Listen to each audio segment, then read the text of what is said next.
Court में सुनवाई पूरी हो चुकी थी। बहस के बाद से कोर्ट ने फैसला सुरक्षित रख लिया था और अब ये देखना होगा कि जो समरावता में यानी कि जो 13 तारीख को उपचुनाव हुआ था और उसके बाद से टोंक के समरावता में उसके बाद जो निर्दलीय प्रत्याशी थे नरेश मीणा, उन्होंने जो प्रशासनिक अधिकारी को थप्पड़ जड़ा था, उसके बाद से उनकी गिरफ्तारी हुई थी। उनके कार्यकर्ताओं समर्थकों के द्वारा कई जगह पर विरोध प्रदर्शन किए गए थे, वहां पर पुलिस का जाब्ता डिप्यूट किया गया था। तस्वीरें आपको अलग अलग दिख रही हैं, आगजनी की गई थी, कई गाड़ियों को हवाले किया गया था विरोध प्रदर्शन में ही समर्थकों के द्वारा नरेश मीणा के, और उसके बाद से नरेश मीणा की गिरफ्तारी हुई थी। ये बताया जा रहा है कि जो थप्पड़ कांड था उसमें 42 लोगों की गिरफ्तारी जो हुई थी, उस पर जमानत हुई थी, उस पर सुनवाई पूरी हो चुकी है। कोर्ट ने फैसला सुरक्षित रख लिया था। उस घड़ी का आज इंतजार है जब कोर्ट उस पर अपना रुख स्पष्ट करेगा, मतलब अपना डिसीजन देगा।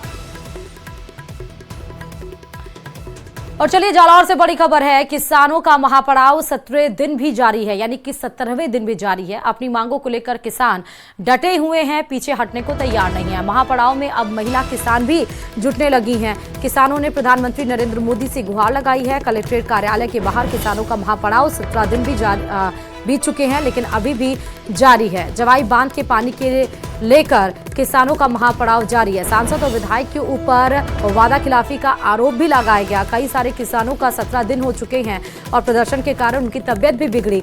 बड़ी बात इसमें यह है कि अब महिला किसान भी इस जो 17 दिन से किसानों के द्वारा प्रदर्शन किया जा रहा है उसमें जुड़ने लगी हैं। सीधे प्रधानमंत्री नरेंद्र मोदी से गुहार लगाई गई है और जवाई बांध के पानी के लिए ये किसानों का 17 दिन से प्रदर्शन जारी है। कलेक्ट्रेट के बाहर ये किसान वहीं पर जमघट लगाए हुए हैं, वहीं पर खाना पीना सोना सब कुछ किसानों का हो रहा है।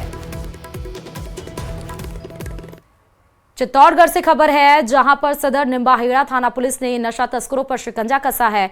पुलिस ने कार से 46 किलो 500 ग्राम डोडा चूरा जब्त किया है, साथ ही कुल 4 आरोपियों को गिरफ्तार किया। दरअसल पुलिस की टीम थाना सर्किल में एक कार को रोककर तलाशी ले रही थी और इसी दौरान कार से 46 किलो 500 ग्राम अवैध अफीम डोडा चूरा जब्त किया गया। गिरफ्तार आरोपियों से डोडा चूरा खरीद फरोख्त करने वालों को लेकर जांच जारी है।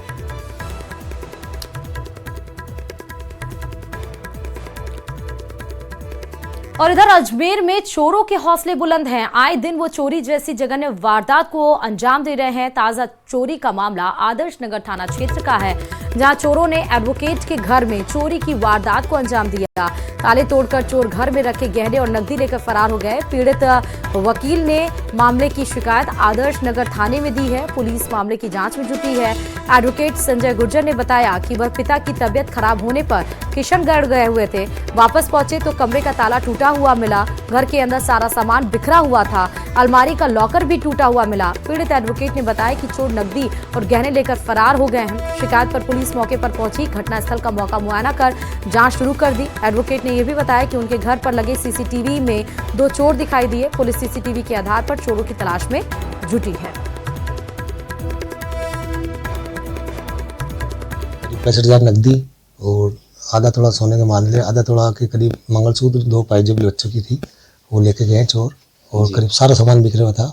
और सीसीटीवी फुटेज में जब हमने देखा हॉस्पिटल के कैमरे से, 2:54 पे करीब स्प्लेंडर बाइक पे आए थे 3 जने, हेलमेट पहन रखा था और 3:24 पे वारदात करके निकल गया। चलिए खबरों में आगे बढ़ते हुए कोटा से खबर बता रहे हैं। कोटा की टीचर्स कॉलोनी में फाइनेंस कर्मी से 36 लाख रुपए की लूट की वारदात का पर्दाफाश करना पुलिस के लिए एक बड़ी चुनौती बनी हुई है। वारदात के 10 दिन बीत जाने के बाद भी एक भी आरोपी गिरफ्तार नहीं हो सका है। बताते चले कि शहर के गुमानपुरा थाना इलाके के टीचर्स कॉलोनी में 10 दिन पहले एक फाइनेंस कंपनी के कार्मिक के साथ पुलिस वर्दी में आए बदमाशों ने 36 लाख रुपए की लूट की वारदात को अंजाम दिया था। बदमाशों ने पीड़ित फाइनेंस कार्मिक को ड्रग तस्कर बताकर धमकाया और कमरे में रखा 36 लाख रुपए से भरा बैग ले लिया और फाइनेंस कार्मिक को पकड़कर उसके गाड़ी में बैठा ले गए। इसके बाद से कोटा शहर के चंबल हैंगिंग ब्रिज की तरफ लेकर जहां रास्ते में उसे सड़क किनारे छोड़ दिया।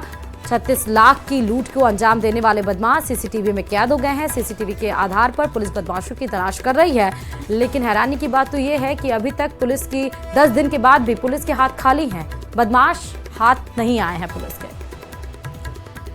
और चलिए उदयपुर से बड़ी खबर आपको बता रहे हैं। घर के बाहर खड़े दोपहिया वाहन को आग लगाई गई है। अज्ञात बदमाश ने पेट्रोल छिड़ककर आग लगा दी। सूरजपोल थाना इलाके में खटीक वाड़ा की घटना है। सीसीटीवी फुटेज के आधार पर पुलिस जांच कर रही है। आपको पहली तस्वीर दिखा रहे हैं, घर के बाहर दोपहिया गाड़ी को किस तरह से आग के हवाले किया गया वो तस्वीरें, और दूसरी तस्वीर आपको जले हुए वाहन की दिखा रहे हैं। अब जो मामला है, वारदात है, वो सीसीटीवी कैमरे में कैद हो चुकी है और इसी के आधार पर ही अब पुलिस मामले की तफ्तीश करेगी। अज्ञात बदमाश ने घर के बाहर दोपहिया जो वाहन खड़ा था उसको पेट्रोल डालकर आग के हवाले कर दिया है।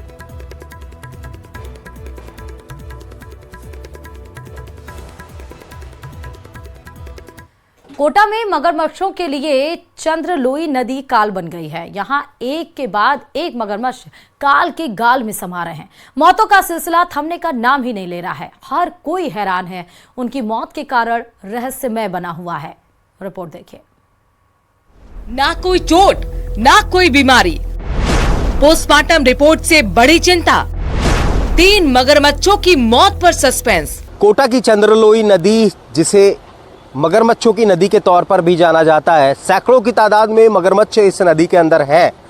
लेकिन फिलहाल जो चिंता का सबब है वो है मगरमच्छों की मौत, क्योंकि बीते एक हफ्ते में 2 अलग अलग मामले जिसमें 3 मगरमच्छों के मृत शव इस नदी के अंदर मिले हैं। कोटा से गुजरती चंद्रलोई नदी में एक हफ्ते में 3 मगरमच्छों की मौत से वन्यजीव कार्यकर्ताओं की चिंता बढ़ गई है, क्योंकि अभी तक इन मगरमच्छों की मौत पर कोई खुलासा नहीं हुआ है। लेकिन मगरमच्छों की मौत के पीछे जहरीला पानी ही बड़ी वजह हो सकता है। जबकि डीसीएम इलाके के चंद्रेशल नाले में बड़े पैमाने पर फैक्ट्रियों के जहरीले केमिकल छोड़े जाते हैं, जो आगे जाकर चंद्रोही नदी में मिल जाता है। यही कारण है कि चंद्रोही नदी दम तोड़ रही है। ऐसे में इस नदी में सैकड़ों की तादाद में रहने वाले मगरमच्छों पर इस केमिकल वाटर का असर एक हद तक पड़ा है।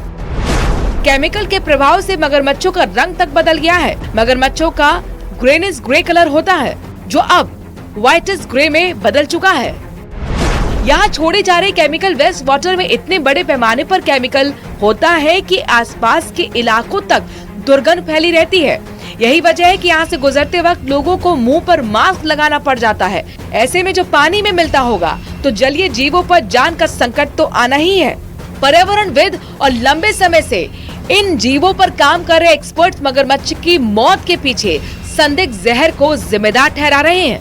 ये जो इंडस्ट्रियल पॉल्यूशन है उसकी वजह से हम जलीय जीव की क्या बात कर रहे हैं, हम कह रहे हैं चंद्रलोई नदी ही अपना दम तोड़ रही है।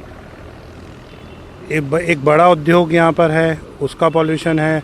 साथ ही साथ जो कोटा का जो इंडस्ट्रियल एरिया है उसमें काफ़ी मात्रा में केमिकल फैक्ट्रीज़ है, उनका डिस्चार्ज है। वो सारा डिस्चार्ज फ्लो जो है वो सारा इस चंद्रोई रिवर के ऊपर, चंद्रोई नदी के ऊपर है, और पूरा इकोसिस्टम जो है इन फैक्ट्रीज़ ने और एक केमिकल वेस्ट वाटर ने इसको पॉल्यूट किया हुआ है। वहीं इन मगरमच्छों का पोस्टमार्टम करने वाले विशेषज्ञ डॉक्टर रिपोर्ट आने से काफी चिंतित हैं। इन मगरमच्छ में कोई बड़ी डिसीज भी नहीं मिली, लगातार भोजन भी कर रहे थे। यहाँ उसका पोस्टमार्टम किया गया। उन्होंने बताया कि मादा मगरमच्छ के शरीर पर किसी भी आंतरिक या शारीरिक चोट या फिर बीमारी का कोई संकेत नहीं मिला। ऐसे में अब 3 मगरमच्छों के सैंपल कोटा एफएसएल और भारतीय पशु चिकित्सा अनुसंधान बरेली इज्जत नगर में भेज दिए गए हैं। बीमारी के भी कोई लक्षण नजर नहीं आए हैं। हम लोगों ने बहुत गहन ध्यान पूर्वक उसको जांचने का प्रयास किया कि इसमें से कहीं कोई साइन नजर आए। संभवतः कोई पॉइजनिंग का केस है जिसके साइन कुछ क्लियर नहीं आ रहे हैं, और ये जांच हम 2 जगह भेजेंगे। एक तो एफएसएल भेजा जाएगा जो क्षेत्रीय जांच एजेंसी है कोटा में, और दूसरा IVRI भारतीय पशु चिकित्सा अनुसंधान जो है हमारा बरेली में इज्जत नगर, वहाँ भेजा जाएगा सैंपल। तो प्रयोगशाला में जांच के बाद ही जो रिपोर्ट आएगी उसी के बाद में ही स्थिति स्पष्ट की जा सकती है कि क्या है। भले ही एफएसएल रिपोर्ट और भारतीय पशु अनुसंधान केंद्र से आने वाली रिपोर्ट के बाद बहुत हद तक इन मगरमच्छों की मौत की वजह साफ हो जाए, लेकिन जिस बड़े पैमाने पर इस नाली में केमिकल वाटर छोड़ा जा रहा है, अगर इस पर रोक नहीं लगाई गई तो जलीय जीवों पर हमेशा संकट मंडराता रहेगा। कोटा से हिमांशु मित्तल की रिपोर्ट। और इधर जयपुर पुलिस ने 29 नवंबर 2024 को सिंधी कॉलोनी जवाहर नगर में हिस्ट्री शीटर राहुल नंदा के घर पर हुई फायरिंग की घटना के 5 दिन बाद मनीष सैनी गैंग के 5 सक्रिय बदमाशों को गिरफ्तार कर लिया, जबकि 2 बदमाश अब भी फरार चल रहे हैं। देखिए ये रिपोर्ट।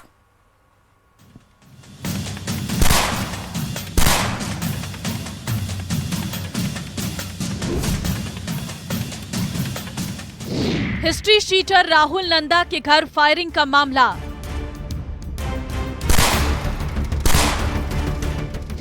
जवाहर नगर थाना पुलिस के हत्थे चढ़े 5 बदमाश।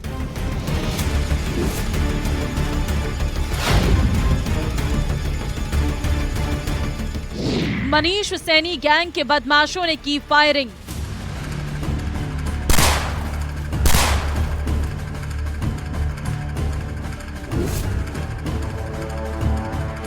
जयपुर के जवाहर नगर इलाके में 29 नवंबर को हिस्ट्री शीटर राहुल नंदा के घर के बाहर फायरिंग कर दहशत मचाने वाली गैंग के 5 बदमाश पुलिस ने गिरफ्तार कर लिए हैं। वहीं 2 बदमाश आदित्य उर्फ हनी टाइगर और कुलदीप गहलोत उर्फ कालू फरार चल रहे हैं। पुलिस के मुताबिक वारदात मनीष सैनी गैंग ने आपसी रंजिश में की थी।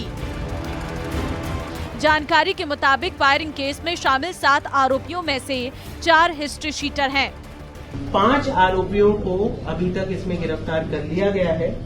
राकेश सैनी, कुंदन सिंह, गौतम सिंह शेखावत, अकरम उर्फ अक्की और नरेंद्र सिंह, ये पांचों जो है वो बदमाश प्रवृत्ति के लोग हैं। इनके ऊपर जो बीएनएस की नई धाराएं, जिसमें ऑर्गेनाइज्ड क्रिमिनल क्राइम के ऊपर जो गैंग के रूप में काम करते हैं, आर्म्स एक्ट की धाराओं में हमने जो है वो चार्जशीट पेश करेंगे। और इसमें अभी जो 2 आरोपी बचे हुए हैं उनकी भी तलाश लगातार टीम कर रही है, जिनको भी जल्द गिरफ्तार किया जाए। डीसीपी पूर्व तेजस्विनी गौतम के मुताबिक गिरफ्तार 5 आरोपी जयपुर के रहने वाले हैं। वहीं फरार बदमाश आदित्य सिंह उर्फ हनी टाइगर के खिलाफ 7 केस दर्ज हैं। गौरतलब है कि 29 नवंबर की देर रात जयपुर के राजा पार्क इलाके में हिस्ट्री शीटर राहुल नंदा के घर के बाहर फायरिंग की गई थी। जिस वक्त वारदात को अंजाम दिया गया उस दौरान राहुल नंदा घर में मौजूद नहीं था, जबकि उसकी मां घर पर अकेली थी। वारदात का एक सीसीटीवी फुटेज भी सामने आया है, जिसमें फायरिंग के बाद भागते हुए हमलावर एक स्कूटी सवार से टकरा जाते हैं और स्कूटी सवार से भी मारपीट करके फरार हो जाते हैं। ये जैसा कि मैंने आपको बताया कि ये दोनों ही जो गैंग्स हैं, राहुल नंदा जिसके घर पे फायर हुई है वो खुद भी एक हिस्ट्री शीटर है, और इनकी और ये जो सामने वाले लोग हैं, इन दोनों की आपसी रंजिश की वजह से एक दूसरे को डराने के लिए या गैंग वॉर के उपलक्ष्य में इन्होंने हवाई फायर किया था। और लगातार इनसे जो है वो हम लोग इनका पीछा कर रहे थे, फिर ये फरार हो गए थे। और आगे जो इसमें जो भी इन्वॉल्व हैं उनके खिलाफ भी इफेक्टिव कार्रवाई करते हुए उनको भी जल्द गिरफ्तार किया जाएगा। राहुल नंदा और कुलदीप गहलोत में साल 2023 से झगड़ा चल रहा है। बदमाश कुलदीप गहलोत के खिलाफ कोर्ट में केस चल रहे हैं। हिस्ट्री शीटर राहुल नंदा गवाह है। आशंका है कि गवाही रोकने के लिए ही फायरिंग की गई थी। बहरहाल पुलिस ने 5 बदमाशों को गिरफ्तार कर लिया और पूछताछ में फायरिंग की असल वजह जल्द ही सामने होगी। जयपुर से न्यूज़ 18 राजस्थान के लिए विष्णु शर्मा की रिपोर्ट।